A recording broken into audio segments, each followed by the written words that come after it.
The aftermath of the ICE killing of Alex Pretti, many, including members of the Trump administration, claim Pretti shouldn't have been carrying a gun with him while protesting. Well, as Northern News Now's Ella Showborough reports, that sparked pushback from local Second Amendment advocates on both sides of the aisle.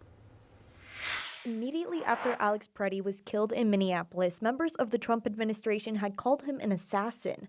While they quickly backed off of that comment, here's what President Trump said about the deadly ICE shooting Tuesday.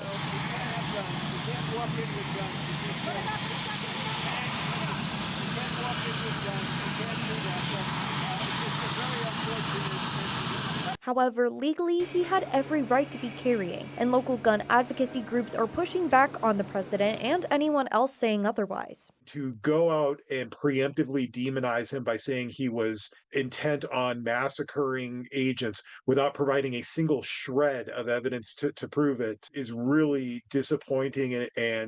Ron Dorr with the Minnesota Gun Owners Caucus said that we live in an open and concealed carry state, and if you don't have a permit on you, the only result is a temporary citation until that permit is provided. Gun experts like those here at Dead on Arms indoor shooting range say you do have the right to legally carry a firearm in public spaces. As long as you have your ID and your permit on you, generally, yes, you are allowed to carry.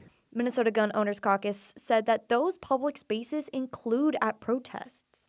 So it's a little ridiculous to say that you can't exercise your Second Amendment right while you're exercising your First Amendment right. Dorr says Pretti never touched his gun in the video and that the Trump administration is ultimately spreading inaccurate information on gun rights. In Cloquet, Ella Showborough, Northern News Now.